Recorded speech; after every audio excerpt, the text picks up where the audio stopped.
परम कुंद कुंदार्यो जैन धर्मोस्तु मंगलम् सर्वमंगल मांगल्यम सर्वकल्याणकारकम्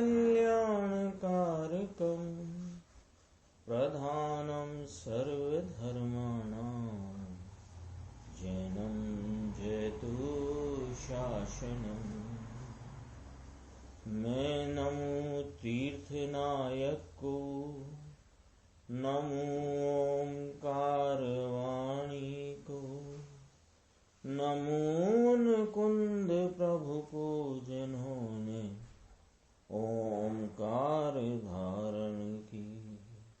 अहो उपकार जिनवर का, कुंद का दिव्य वाणी का, जिन कुंद ध्वनि दाता उन कहान स्वामी का।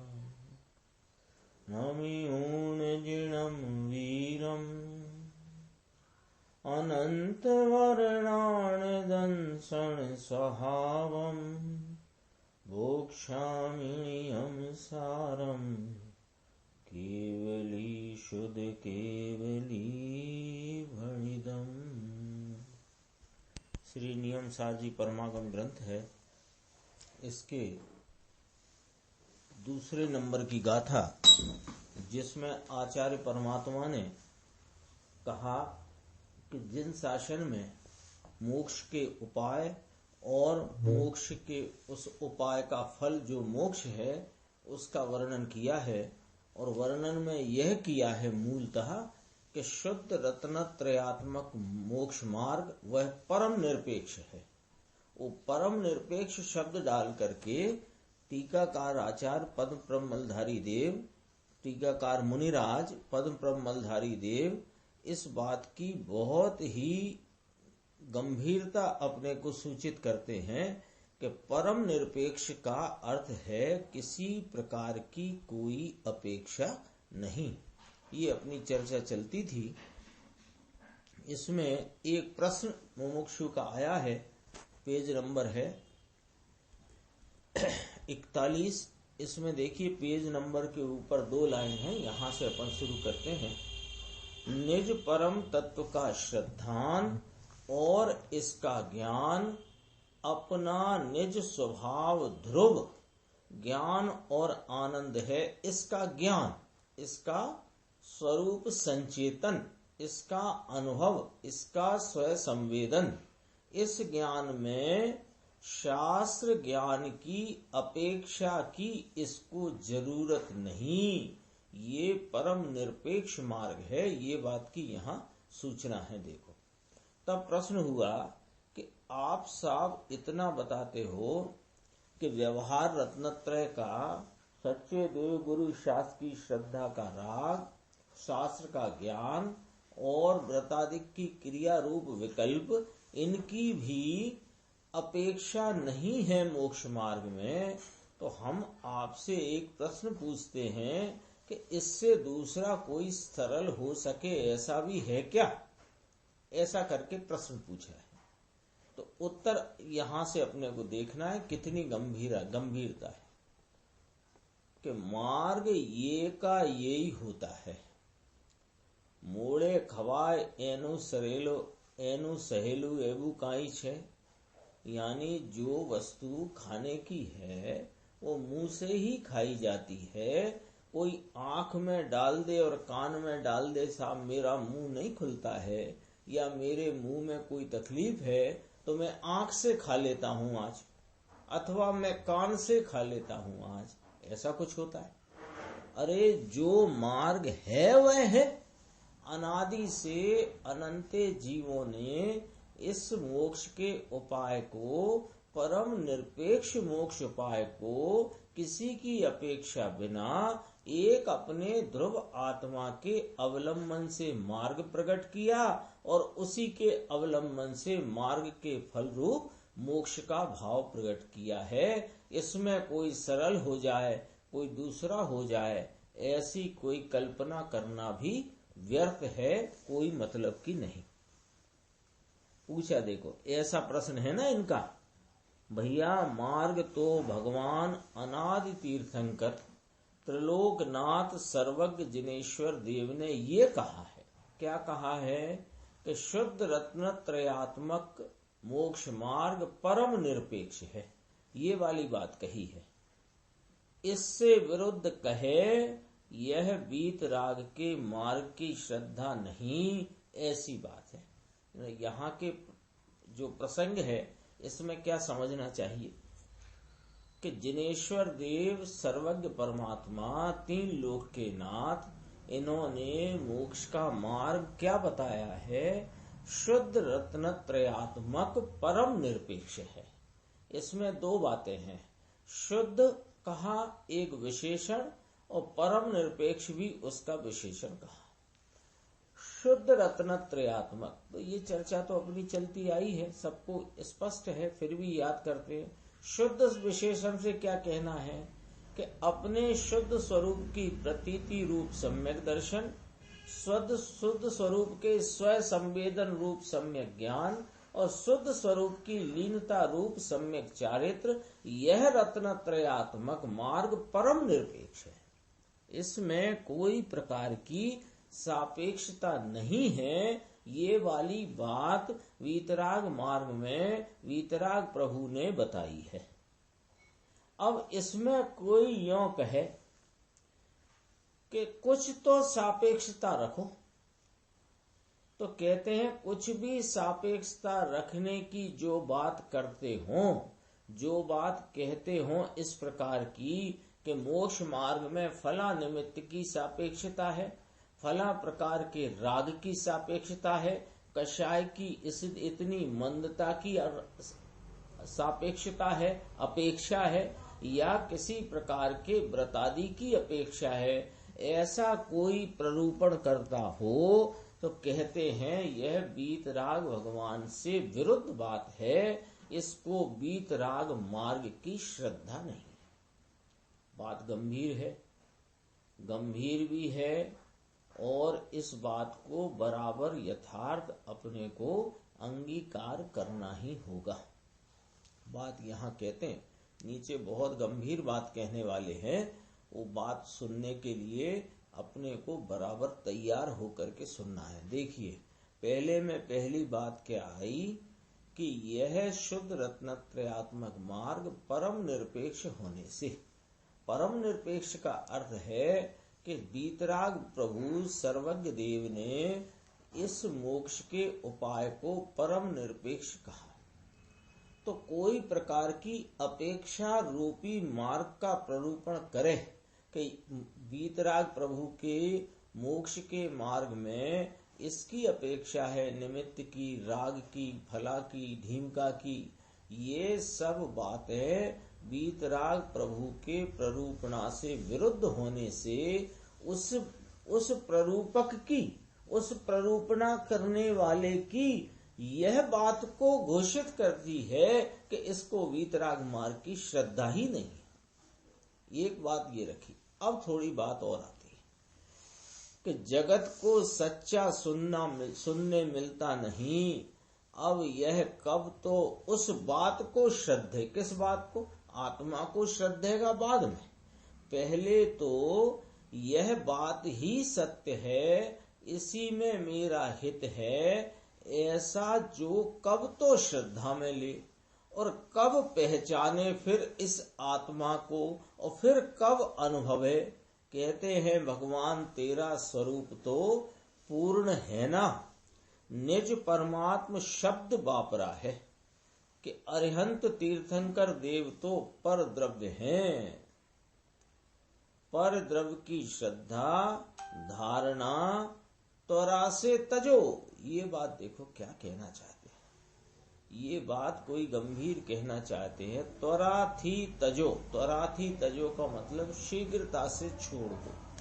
क्या छोड़ दो शीघ्रता से?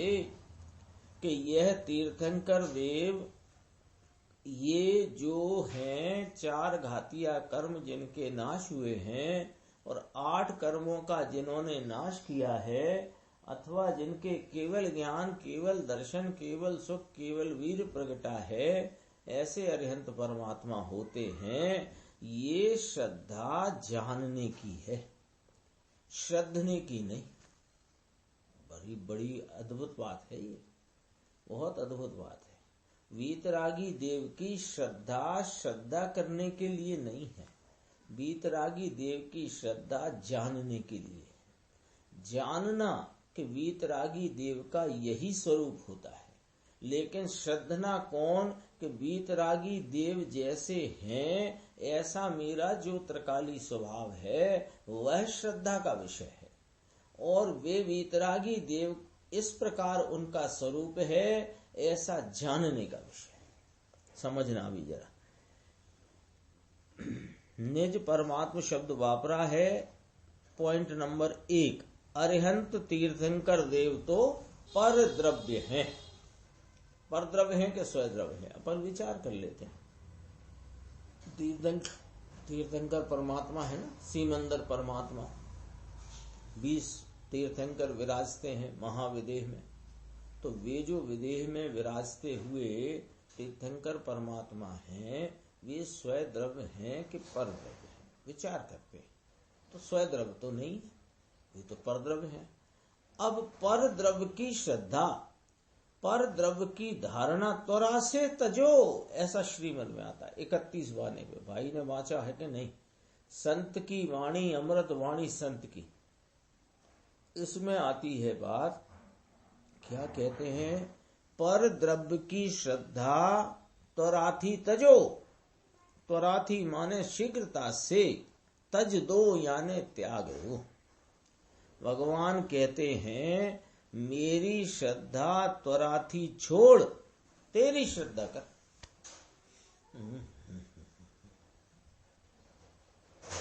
स्वयं भगवान फरमाते हैं मेरी श्रद्धा शीघ्रता से छोड़ दे और तेरी श्रद्धा कर।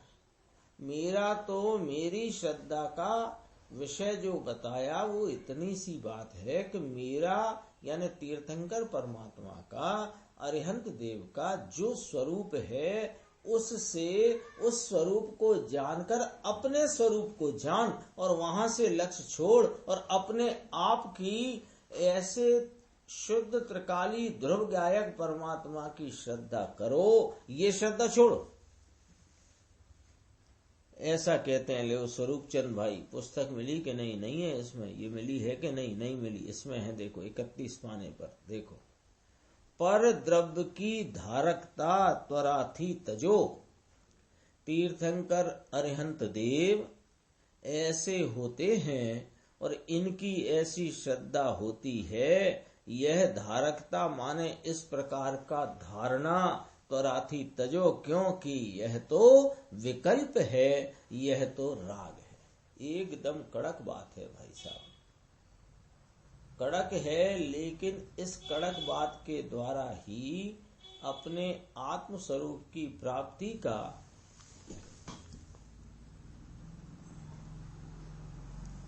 मार्ग क्या और किस प्रकार है, यह बात आपको हमारी समझ में तभी आएगी।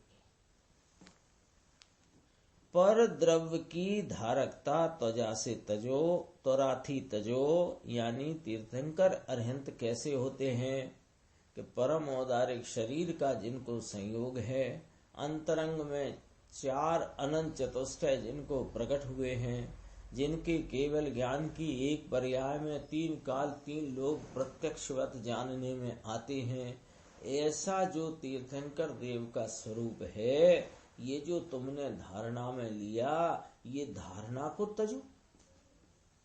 ये क्या कहते हो साहब?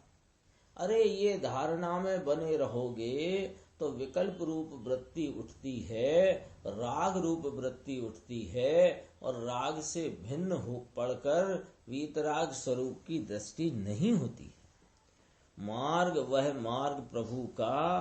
फिर कहा पर द्रव्य की रमणता त्वराथी तजो, 3 बोल हैं ये।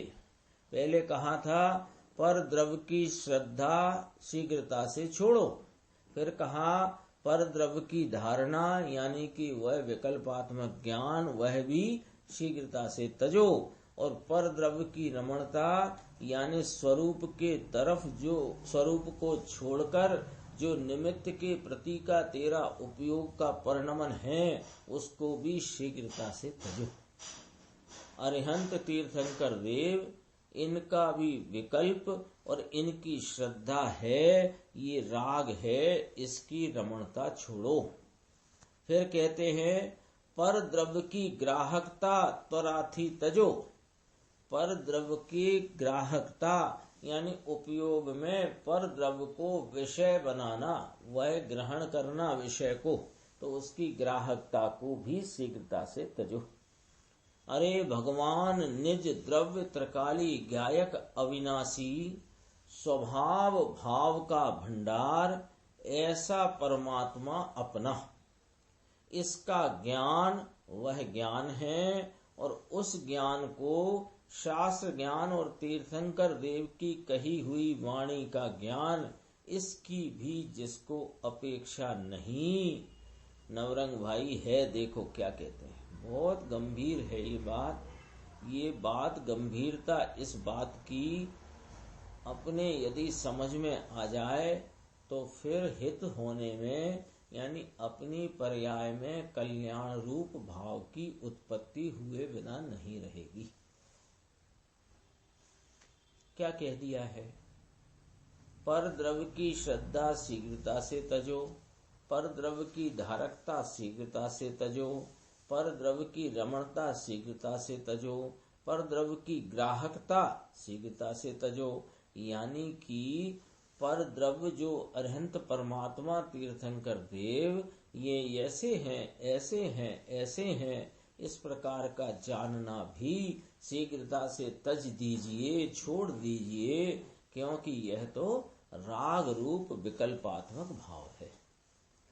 तो ये जो आत्मा अपना निज परमात्म द्रव्य, इसका ज्ञान माने अपनी वर्तती उपयोग दशा ज्ञान परिणाम में ऐसे निज परमात्म तत्व के निर्मल भाव का जानना, संवेदना, संचेतना, इसका नाम ज्ञान है। और ऐसे स्वरूप संचेतन रूपी अनुभव दशा ज्ञान को शास्त्र ज्ञान की और तीर्थंकर देव की कही हुई वाणी के ज्ञान की, इसकी भी जिसको अपेक्षा है नहीं है। देखो, निज परमात्म तत्व का सम्यक श्रद्धान, निज परमात्म तत्व का सम्यक ज्ञान, ये सम्यक सबको लागू पड़ेगा। निज परमात्म तत्व का सम्यक अनुष्ठान, अनुष्ठान माने चारित्र।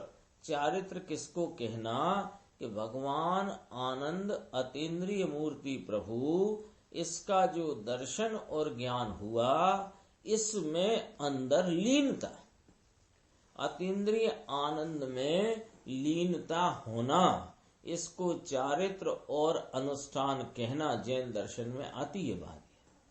यह पद्म प्रमलधारी देव, पंच महाव्रतधारी मुनि, जंगल में बसने वाले दिगंबर मुनि थे।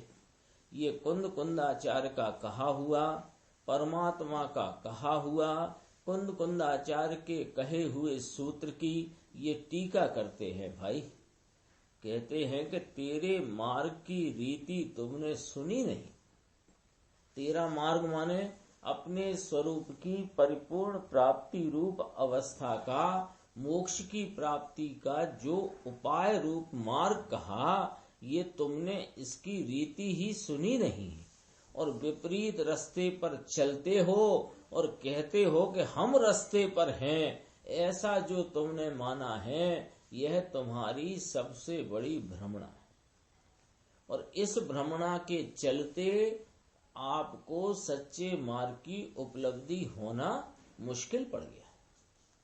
सीधी सी बात है, जो सच्चा रास्ता है उसके बजाय उल्टे रास्ते पे चलता हो और मानता हो कि मैं सही रास्ते पे हूं, तो बताओ उसको सही रास्ते पे आने में कितनी देर लगेगी। सीधी बात है ना। यहाँ अपन अशोकनगर में हैं और दिल्ली उत्तर की तरफ है और दक्षिण की तरफ चलना शुरू कर दिया। अब दक्षिण में चला जा रहा है, अब ये दिल्ली वाला सही रास्ता कब पकड़ लेगा? जो विपरीत रास्ते पर जाकर के ये मानकर बैठा है कि मैं सच्चे रास्ते पे हूँ, दया दान व्रत पूजा भक्ति निमित्तों की अपेक्षा मंद कषाय की अपेक्षा, इस अपेक्षा को जिसने मोक्ष मार्ग को इन अपेक्षा वाला माना है और इन व्रत आदि विकल्पों की वृत्ति में पड़ा हुआ यह मान रहा है कि मैं सच्चे मार्ग पे हूँ। अब बताओ उसे सच्चे मार्ग पर आने में कितनी देर है? पूरी देर। क्योंकि इसने देखो, एक तो वह है जो चलना ही शुरू नहीं किया, तो उसने सच्चा मार्ग जानकर सच्चे मार्ग की प्राप्ति निरपेक्ष है ऐसा निर्णय करके सबकी अपेक्षा छोड़कर एक स्वयं निज परमात्मा तत्व का आलम्बन लिया, तो उसको तो मार्ग की प्राप्ति सहज है। और जिसने ये माना है कि फला देव गुरु शास्त्र है, इनके निमित्त से कषाय की मंदता की अपेक्षा से मुझे मार्ग की प्राप्ति होती है या हुई है, और मैं इस पर चलता हुआ इनकी सापेक्षता में वर्तता हुआ मैं मोक्ष मार्ग पर चल रहा हूँ, इसको तो भाई साहब काम गड़बड़ हो गया।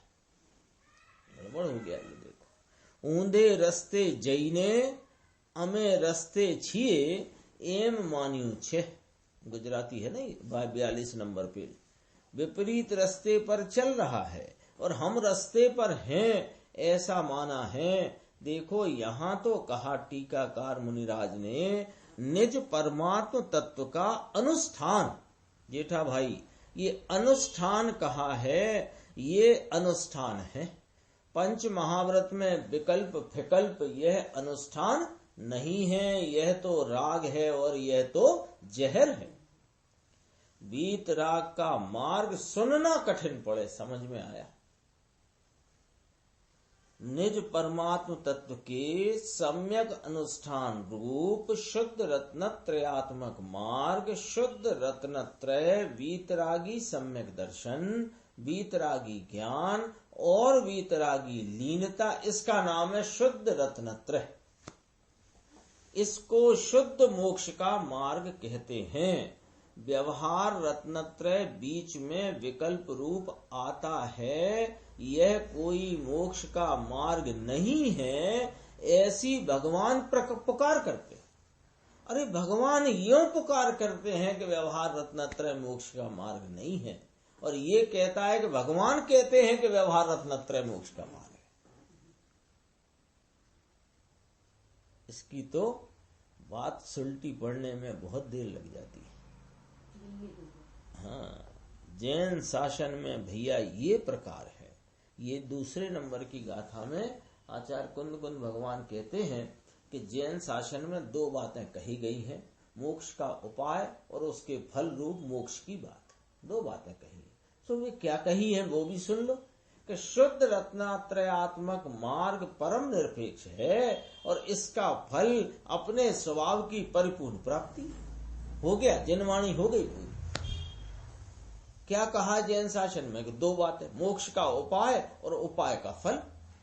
तो उपाय क्या कहा? शुद्ध रत्नत्रयात्मक मोक्ष मार्ग ही मोक्ष का उपाय है जो कि परम निरपेक्ष है, और उसके फल क्या है कि अपने आत्म स्वरूप की परिपूर्ण प्राप्ति, वह उसका फल है। हो गई बात। तो ये इसमें इतनी संक्षिप्त बात में दो चीजें विशेष आई। एक तो रत्नत्रय को शुद्ध सूचित किया और परम निरपेक्ष सूचित किया, तब फल आएगा। तो परम निरपेक्ष का अर्थ निकालना बहुत गंभीर है, और वो परम निरपेक्षता का भाव पकड़ना, अपने को विकल्पात्मक श्रद्धा में पहले तो यही बात लेना है कि मोक्ष का मार्ग परम निरपेक्ष होता है, यानी कोई प्रकार की सापेक्षता होती है ऐसा मानकर बैठना, ये अभी तुम्हारे धारणा में मोक्ष मार्ग का स्वरूप ही नहीं आया। अभी तो तुमने वो खजाने का नक्शा ही खोलना ही नहीं आया, तो उल्टा पुल्टा खोल के बैठे, ऐसा कहते हैं। यह शुद्ध रत्नत्रयात्मक मार्ग परम निरपेक्ष होने से, अब इसका नीचे अपने अर्थ है, मिंडू इसकी नोट है, फुटनोट होती है ना। शुद्ध रत्नत्रय अर्थात निज परमात्म तत्व की सम्यक श्रद्धा, उसका सम्यक ज्ञान, उसका सम्यक ज्ञान माने भगवान आत्मा का स्वरूप संचेतन वाला ज्ञान, और उसका सम्यक आचरण। भगवान आत्मा ज्ञान और आनंद का धाम, इस आनंद का आचरण, अंतर में अतीन्द्रिय आनंद में आचरण रमना, ये पर की ऐसे ही भेदों की लेश भी अपेक्षा रहित होने से, परम निरपेक्ष का अर्थ, इसे किसी प्रकार के पर की ऐसे ही भेदों की भी किंचित लेशपण, किंचित भी अपेक्षा रहित है। ये निमित्त की भी जिसमें अपेक्षा नहीं, भेदों की जिसमें अपेक्षा नहीं, यानी गुण गुणी के भेद और पर्यायवान और पर्याय के भेद की भी अपेक्षा जहां नहीं है। ये अरहंत परमात्मा की यो पर्याय, ये पर्यायवान, ये भेद है। मैं आत्मा और मेरे आत्मा को जानने की पर्याय, तो वो पर्याय और पर्यायवान, ऐसा भेद नहीं रहना। कहते हैं पर के ऐसे ही भेदों की लेशपण अपेक्षा नहीं, लेशपण अपेक्षा नहीं, यानी जरिए अपेक्षा नहीं, यानी किंचित अपेक्षा नहीं। कारण ऐसे आप कैसे कह देते हो कि किंचित ही अपेक्षा नहीं? इतनी तो कहो कि भैया सच्चे देव गुरु शास्त्र की शरण में आना, उनकी श्रद्धा जैसा स्वरूप है वैसी करना, उनका कहा हुआ वाणी को जानना और विकल्पात्मक वृत्ति में रहना, इतनी अपेक्षा तो है ना साहब। कोई सिनेमा में बैठे बैठे वाले को तो नहीं हो जाता है सम्यक दर्शन। इसलिए हमको तो ये बात समझ में आती है, दुकान पर बैठे, सिनेमा में बैठे जीव को पहले शरण में आना पड़ेगा और फिर उनकी वाणी को जानना पड़ेगा, फिर कषाय की मंदता के विकल्पों में रहना पड़ेगा, फिर जाकर के उसे इस मार्ग की प्राप्ति होगी। भाई साहब बड़ी भूल में हो। बड़ी भूल माने कितनी कि इतनी कि पूरी की पूरी। जैसे कहे ना कि मन होता 40 किलो का, तो मन में आधा सेर की भूल, पाव सेर की भूल, ये नहीं, मन में 40 सेर की भूल है तेरी, पूरी की पूरी। बात एकदम कड़क है, सीधी है, पकड़ना पड़ेगी। अब तक क्या चलती आई है रेलगाड़ी, ये भी ठीक है, ये भी ठीक है, ये भी ठीक है, ये भी ठीक है। अरे जब अपन ने यह प्रतिज्ञाबद्ध होकर के नियम सार जी परमागम की स्वाध्याय पूज्य गुरुदेव श्री के व्याख्यानों के आधार से करने का निश्चय किया है और वह स्वाध्याय प्रारंभ की है, तो फिर जैसी है वैसी करोगे कि अपने मन की करोगे?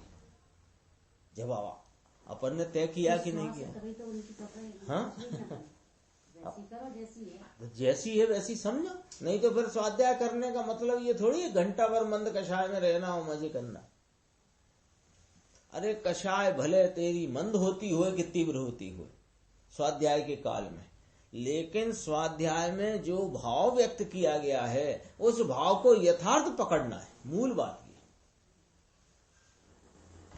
ओहो, पर की ऐसे ही भेदों की लेस भी अपेक्षा नहीं है, जरिए अपेक्षा नहीं है। अरे ऐसे आप कैसे कह देते हो? कि हम क्या कह देते हैं? परम निरपेक्ष का अर्थ क्या निकलता है आप वो बता दो। कहाँ गया इसमें स्वादवाद? इसमें भी होए और इसमें भी होए। अरे ऐसे ही होता है, दूसरी रीति से नहीं होता है। इसका नाम स्यादवाद है, इसका नाम अनेकांत है। देवानुप्रिया हाँ पाड़े छे, लेकिन करे क्या वहां लेके लिखा है, देखो गुरुदेव क्या बोलते हैं, हाँ पाड़े छे शू करे पढ़िया। अभी तो गुरुदेव बोलते हैं बराबर महाराज, बराबर श्रीमान, बराबर किया कि बराबर कर दिया। यानी हम भी कितने डिटाई हो गई है कि यह जो आचार्य परमात्मा ने कहा, मुनिराज ने कहा, गुरुदेव श्री ने बताया, समझाया कि यह जो मोक्ष मार्ग शुद्ध रत्न त्रयात्मक है, ये परम निरपेक्ष है। ये बात हाँ साहब बराबर, परम निरपेक्ष है, हाँ बराबर। और फिर यूं कहे ये वाली अभी अभी तो तुझे विशुद्धि लब्धि नहीं हुई, तो देशना लब्धि कहां से आई, और फिर प्रयोग कैसे होगी? अरे ऐसे नहीं होता है सम्यक दर्शन। लब्धियों के गुणा भाग नहीं लगाना है। एक आत्मा अखंड अपना निज परमात्म तत्व, उसका जैसा स्वरूप है वैसा निर्णय करके उसका आलम्बन लेना, इसमें सब लब्धि समवाय सब समा जाएंगे। अभी नहीं कहे फिर कहेंगे, ऐसा कहता है। वह शुद्ध रत्नत्रय मोक्ष का उपाय है। शेष बाकी दया दान व्रत का भाव, देव गुरु शास्त्र की श्रद्धा का भाव, शास्त्र का ज्ञान, यह सब अशुद्ध रत्नत्रय शुभ विकल्प राग है। जगत को सुनना कठिन। जब यूं कहें ये दया दान व्रत का भाव, देव गुरु शास्त्र की श्रद्धा, शास्त्र का ज्ञान, यह सब अशुद्ध रत्नत्रय है, इसकी अपेक्षा त्वराथी तजो। अभी श्रीमत के 4 बोल आए थे। शीघ्रता से पर द्रव्य का श्रद्धान शीघ्रता से तजो। पर द्रव्य का श्रद्धान माने पर द्रव्य में अपने पने का श्रद्धान शीघ्रता से तजो।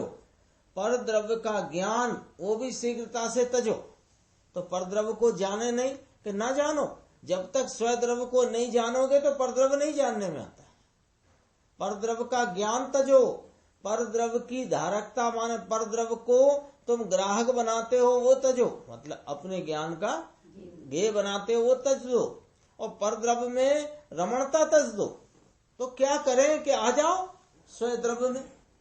परम निरपेक्ष है ये तत्व, परम निरपेक्ष है। इसकी दृष्टि, इसकी तरफ की जो ढलान वाला परिणाम है वो भी परम निरपेक्ष।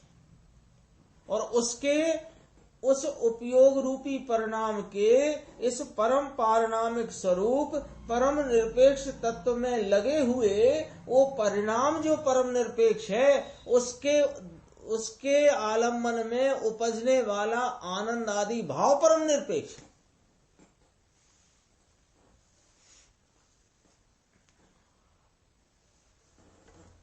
जगत को सुनना कठिन पड़ता है पोपट भाई, ऐसा मार्ग है भाई। लोग तो ऐसा ही कहें हो, ये सोनगढ़ वाले ने ऐसा कहा ऐसा किया, लेकिन ये भगवान क्या कहते हैं वो सुनो ना। सोनगढ़ वाले का सोनगढ़ वाले के पास रहा। पंडित जी नहीं समझना, भगवान क्या कहते हैं नहीं सुनना, नहीं समझना, अपना माना हुआ कक्का घूंटना। कक्का होता है ना, कक्का माने 12 खड़ी, काका गागा।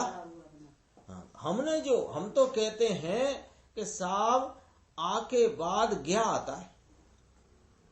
हम तो यही पढ़े, हम तो यही मानेंगे, हमने तो यही सुना है। आके बाद गया आता है कि त्रा के बाद गया आता है।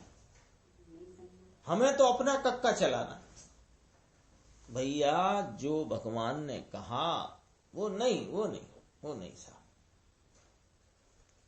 अरे इस बीतराग मार्ग में ये तेरी मन मर्जी नहीं चलेगी। किसी की न चली आज तक, किसी की न चली। वो मारीच ने चलाई तो न चली। और मारीच ने जब ये वाली बात समझी, भले शेर की पर्याय में समझी, जब समझी तब सुलटा के पहले सुलटा। दादा की पिताजी की बात नहीं समझ में आई। उस समय कहे कि ऐसा नहीं होता साहब, हम तो हमारा कक्का चलाएंगे। तो कक्का चलाया, उसका फल भोगा, लंबा काल व्यतीत हुआ। फिर शेर की पर्याय में वही वाली बात समझ में आई जो आदिनाथ जी के समय शरण में आई थी। वो भले वहां पर निमित्त तो कोई दूसरा रहा, लेकिन बात तो वही रही। तो अब वो समझी, तब तेरी बात चली। तो कहते हैं वीतराग मार्ग में ये तेरी मन मर्जी नहीं चलेगी। यहां तो जैसा वस्तु का स्वरूप है वैसा तुझे जरूर से स्वीकार करना पड़े। अरे यह तो सर्वज्ञ जिनका शासन चलता है, परमेश्वर त्रिलोकनाथ परमात्मा का शासन है। समझ में आया। वह शुद्ध रत्नत्रय का फल। अब फल कहते हैं, पहले मोक्ष का उपाय कहा कि शुद्ध रत्नत्रयात्मक परम निरपेक्ष है। अब उसका फल कि शुद्ध रत्नत्रय का फल कि जो मोक्ष होता है, मोक्ष माने अशरीरी दशा, ये तो संयोग की अपेक्षा कही, और सिद्ध शिला ये अवगाहना की अपेक्षा कही।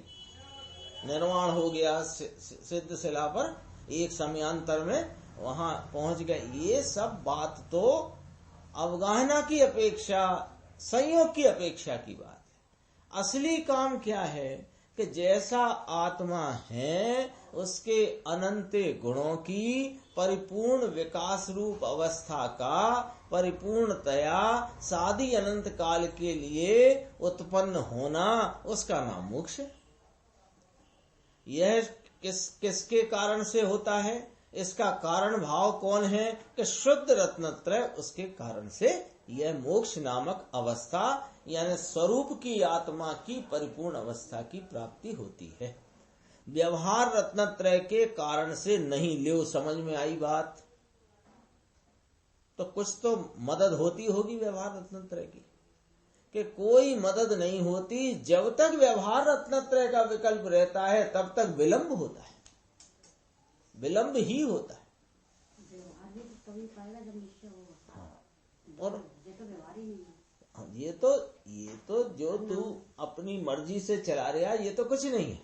लेकिन जिनेंद्र परमात्मा के कहे मार्ग को परम निरपेक्ष भाव से जिसने अंगीकार किया, उसको अभी पूर्णता नहीं है, तो विकल्पात्मक वृत्ति है। लेकिन ये विकल्पात्मक वृत्ति भी विलंब का कारण है, मोक्ष का कारण नहीं। 5 महाव्रत का जो परिणाम मुनि को 3 कषाय की अभाव रूप अवस्था में उपज रहा है, ये उनको अपने पूर्णता की प्राप्ति में विलंब है कि सहायक है? बस इतनी सी बात है। यदि सहायक है तो 6वें गुण स्थान रूपी ये 5 महाव्रत का विकल्प आता है, तो श्रेणी में क्यों नहीं जाते इससे? अरे ये श्रेणी में जाने से रोकने वाला है। ये 7वें गुण स्थान में है मुनिराज, शुद्ध उपयोग में आत्माराधना कर रहे हैं, फिर भी श्रेणी में क्यों नहीं चढ़ पा रहे? क्योंकि 6ठे गुण स्थान का विकल्प 5 महाव्रत का आकर के टांग खींच देता है। तो ये सहायक हुआ।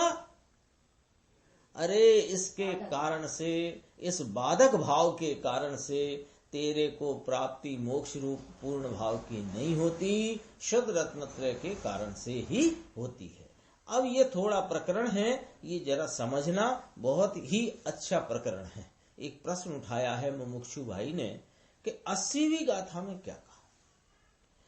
आप यहाँ अभी दूसरे नंबर की गाथा का व्याख्यान करते हुए बारंबार इस बात को कह रहे हो, आप ये समझा रहे हो कि शुद्ध रत्नत्रयात्मक ही मोक्ष का मार्ग है, और वह मार्ग परम निरपेक्ष है, और उसका फल मोक्ष है।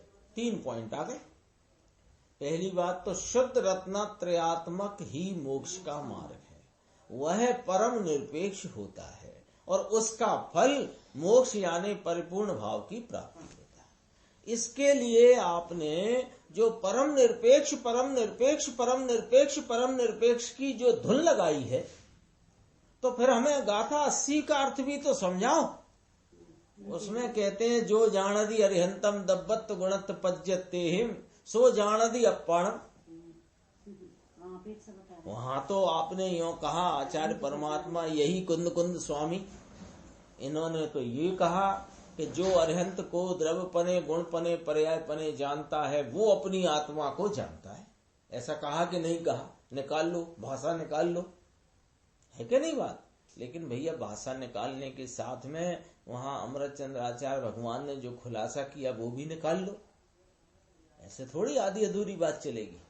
अब देखो, गुरुदेव ने कहा, उसने कहा मुमुक्षु भाई ने 80वीं गाथा में क्या कहा है साहब? तो क्या कहा है? सू कीदू, क्या कीदू, सू कीदू। अरिहंत ने सू कीदू 4 बार कहा उसको। क्या कहा? क्या कहा है भैया? क्या कहा? अरिहंत ने क्या कहा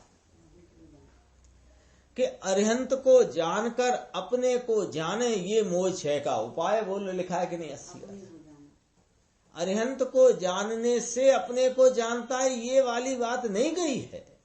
अरिहंत को जानकर अपने को जाने तो मोक्ष है कहो। बली का मारू गप्पा। नवनीत भाई कहते हैं ठीक प्रश्न निकाला है। गुरुदेव कहते ठीक प्रश्न काढ़े छे। मोक्ष ने कहा हाँ के राखते, हाँ के नहीं भाई दूसरा कहता है। वो किसी ने बीच में बात कही तो कहीं हाँ के रखने की बात नहीं, भाई ने जो प्रश्न किया है वो दूसरा किया।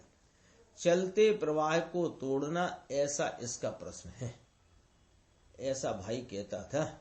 चलता प्रवाह क्या है कि अरिहंत की देवगुरु शास्त्र की श्रद्धा, इससे अपने को आत्मा जानने में आता है। चलता प्रवाह ये है, उसके अंतरंग अभिप्राय को पकड़ा नहीं है, गाथा 80 के मूल भाव को समझा नहीं है। तो कहते हैं जे जान तो अरिहंत ने, जे जान तो अरिहंत ने, हरि गीत है गुजराती। पाछलती सू की दो, फिर आगे उसने क्या कहा कि जे जान तो अरिहंत ने, इसका अर्थ क्या है पहले ये निकाल लो।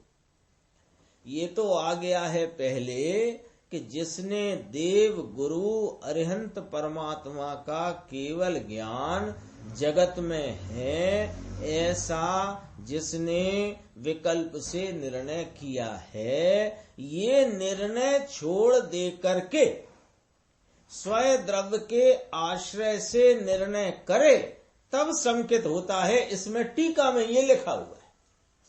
लिखा है कि नहीं लिखा? जिन्होंने इसकी स्वाध्याय करी है उनके टीका की लाइनें कुछ ख्याल में होंगी, है ना। उसमें सब बात ली है।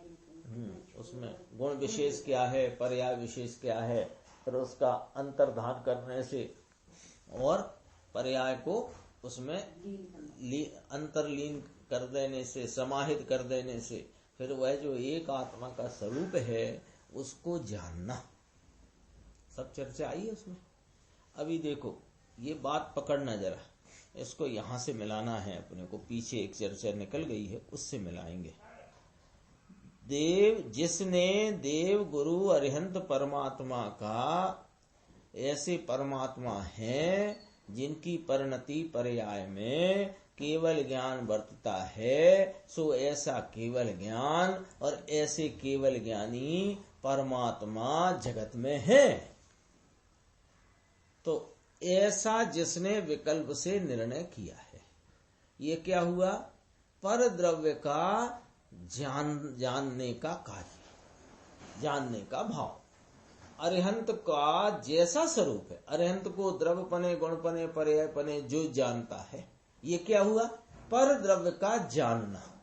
इस जानने को जो छोड़े, तो अभी तो आप कह रहे थे कि जानो, अब कह रहे हैं छोड़े। अरे यह निर्णय किया तुमने विकल्प से, ये विकल्प आत्मक निर्णय को छोड़ो। ये अरिहंत को जानने वाला जो तुम्हारा परलक्षी भाव है, इसे छोड़ो। तो जानना छोड़ दे कि हाँ जाना, फिर वो भाव को छोड़ दो। ये निर्णय छोड़ देगा जो पीछे निकल गया ना, त्वराथी तजो। हाँ जान लिया तो तेरी आत्मा जानने में आ गई, ये नहीं। इसका एक छोटा सा एक उदाहरण है, ख्याल में आएगी बात, कि दर्पण के सामने जाके अपन खड़े हो गए, ठीक है ना। तो क्या हुआ कि यहाँ एक फुंसी थी, ये आंख के नीचे यहाँ एक फुंसी थी। अब वो फुंसी थी पर वो आंख के नीचे थी तो बराबर दिखती नहीं। तो हमने क्या किया कि दर्पण के सामने जाके खड़े हुए, तो दर्पण में फुंसी दिखी। तो पहले तुमने क्या देखा? दर्पण में देखा ना फुंसी को। अब फुंसी को तुमने दर्पण में देखा और हाथ में है तुम्हारे मलहम, तो मलहम तुमने दर्पण में लगाई कि फुंसी में लगाई?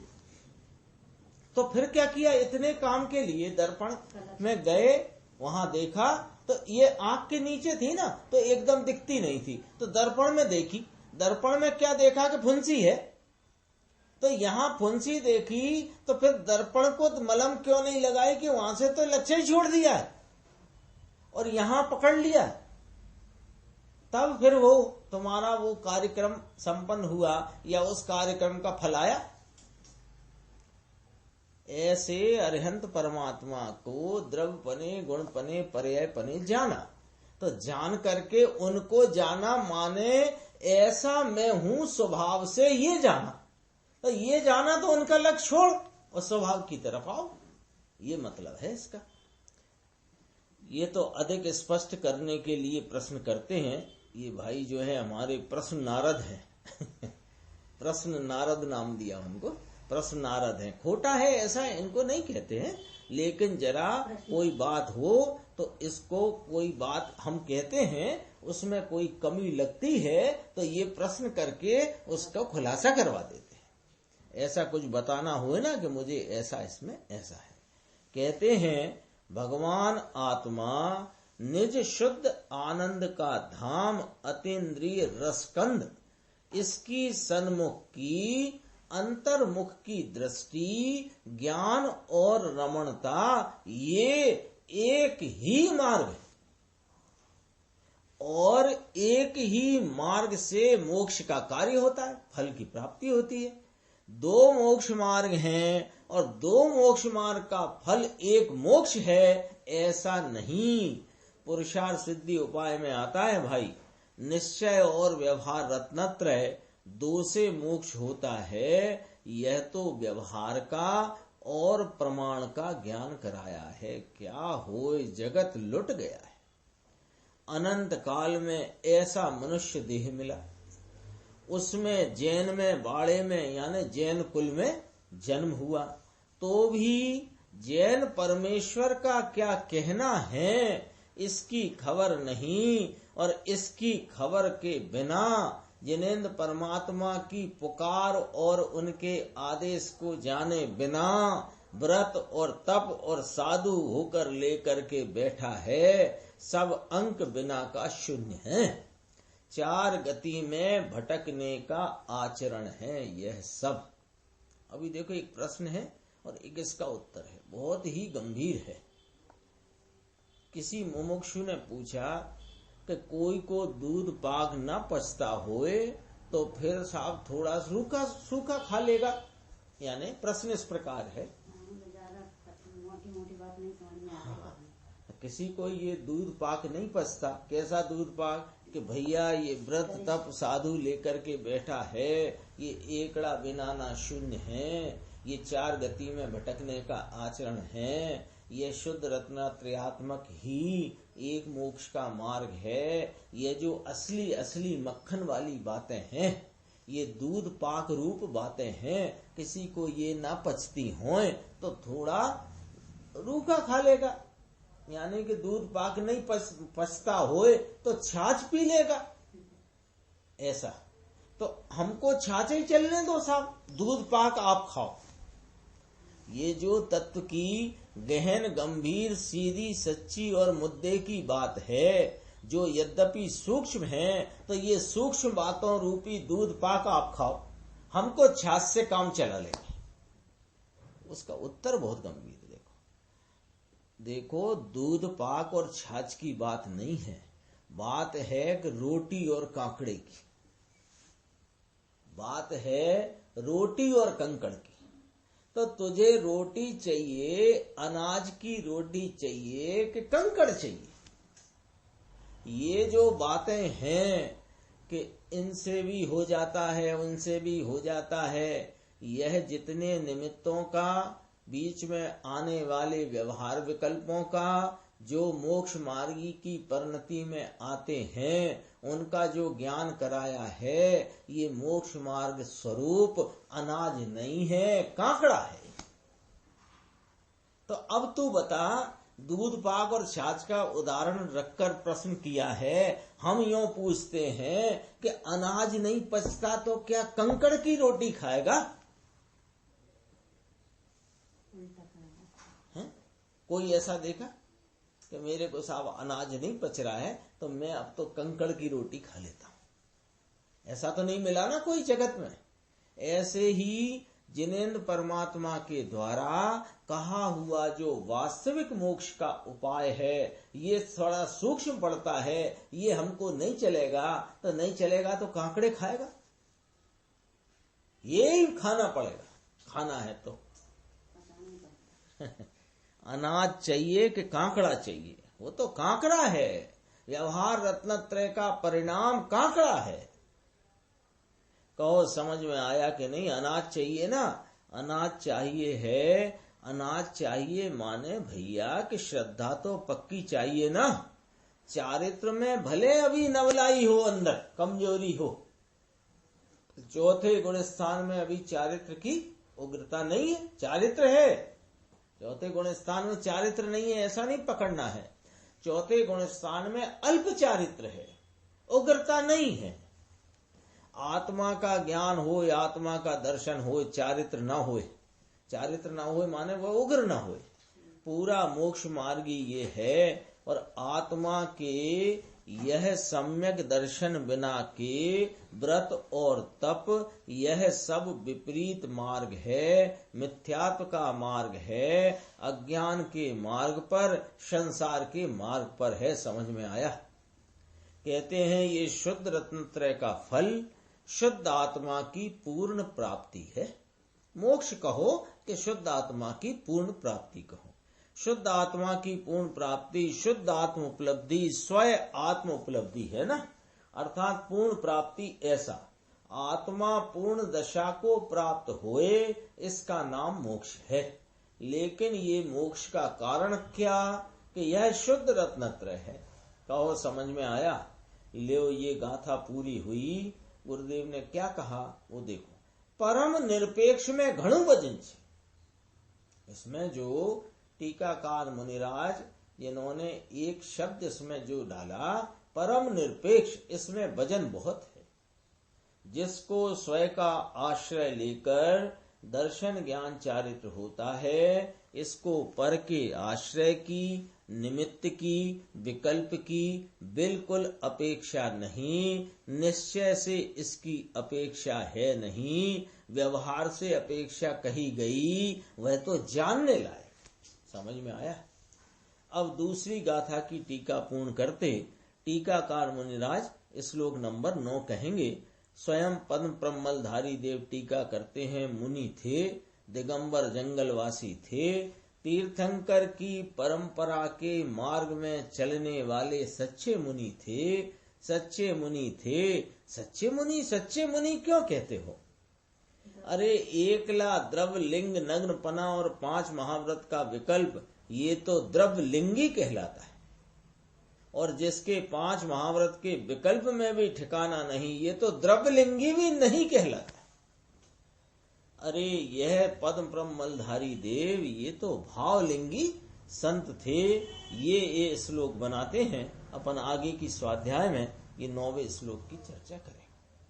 निज निधि निज में बताई, यह अनंत उपकार है। उसके लिए जिन वाणी माँ को वंदना शत बार है।